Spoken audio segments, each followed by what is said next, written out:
Hi everyone, in this one we're looking at verifying compound and simple interest. So we've looked at both of those. This is for those students where they're wanting to see how the two things are connected. So what we're going to look at is this question. It comes straight from your textbook. We're going to look for the important information. So let's have a read. Daniel invest. So invest being the key word that indicates principal generally at 10% per annum. So the percent per annum indicates that that's generally the interest rate for 4 years. The interest is paid at the end of each year. So there's some important information. Find the compound value of the investment by calculating the simple interest. So it tells you calculate is one of your cognitive verbs. Simple interest for each year separately. So each year separately. And then we'll talk about this bit here.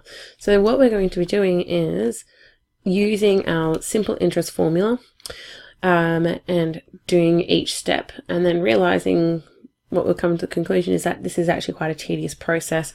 And then that's how this formula here helps us with using simple interest, like, well, how the two formulas are related to each other. All right, so going to my blue pen. Okay, so the first thing you want to do is work out your first year's worth of interest. So we're going to write here first year interest. Got my usual variables, big I, don't know, P, oh, getting a bit excited there, don't want to do that, P, I, and N. Okay, so P is 6,000, that's here, there's your P, there's your I, there's your N, but there's something important though. This information here tells you that your N is actually going to be 1 year. So put that in, 0.10 per annum, and your N is actually 1 year, because each year this interest has been calculated, and then it's been added to, like, it's been compounded, so it gets added to the principal and then reinvested into the investment, and that's your new principal for the following year. So showing that in interest for the first year, so big I equals PIN, so your FSA, substitute 6,000 times 0.1 times 1 year. So notice how I haven't written in 4. Okay, and then that's going to give us a lovely interest amount of $600. Got that right? Yep. Cool. All right. So now what we need is the principal though for the second year. So second year principal, because we're compounding. And that's going to be P equals, I'm not going to use like the P and A, I'm just going to write it in as 6,000 plus 600, and that gives us 6,600. So second year interest. Now you'll notice that I have not, I'm doing this again because I equals PIN. Your interest rate is the same, your N is the same, it's your P that is changing. So your P now comes from here, 660. We're going to do that one, and that gives us a nice interest for the second year is $660.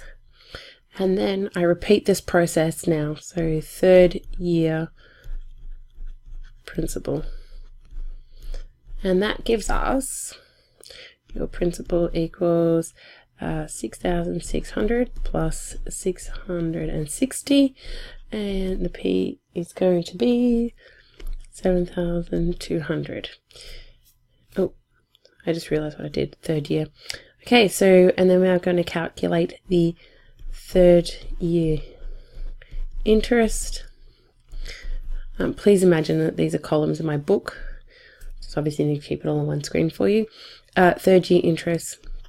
So using our IPIN formula, I equals, there's my P, 7,200 times my interest rate, 0.1 times 1, and my new interest is going to be 7,200. Oops, I know what I did wrong. Sorry, 7,260. There we go, and 726. Okay, so there's our third interest.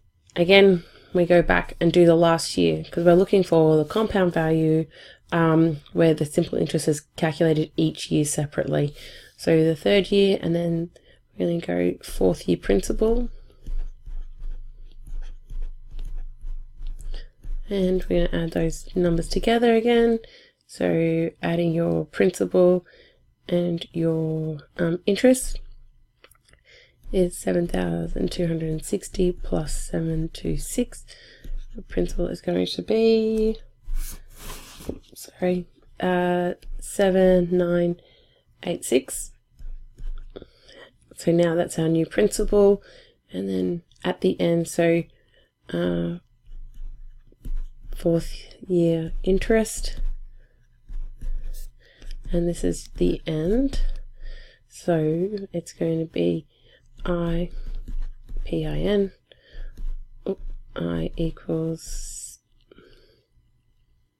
nope, doesn't want to do that for me. Okay, 7,986 times the interest rate times that one. The I is going to be $798. So, and then at the end, so this is where we write compound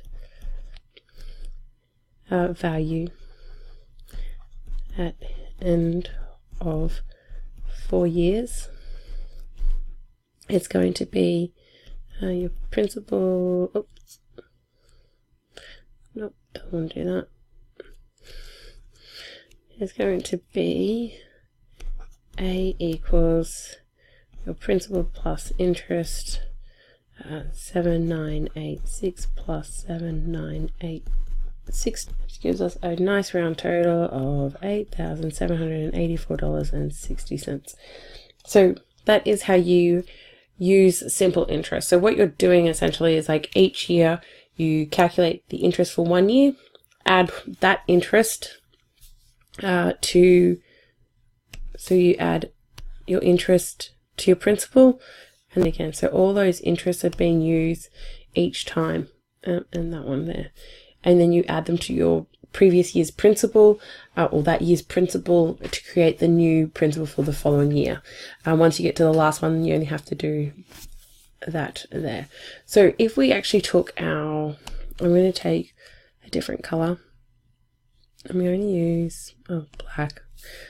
If I verified by compound, using my compound formula, so verify using compound interest formula. So A equals P 1 plus I. And now this is where you will use your 4 years to represent your N. So A 6,000, 1 plus 0.1 to the power of 4. A equals, and you do that handy dandily on your calculator, you're going to get $8,784.60. So this is where the two formulas come into play, because essentially what you're doing is you're doing this component, you're multiplying your principal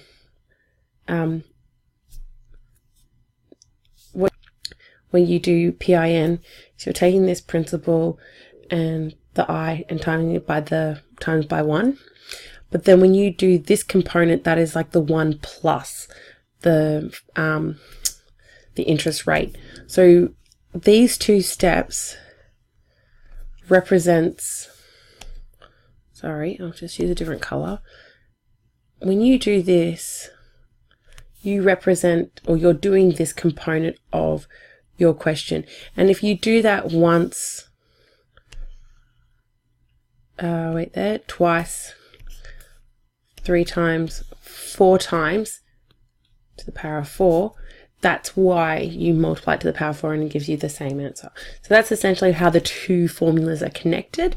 You just need to know that you can solve something by simple interest using each year a yearly compound, and then verify that using compound formula, or you get given the compound formula and says verify by using simple interest. So that's essentially what you need to be able to make that connection between the two formulas.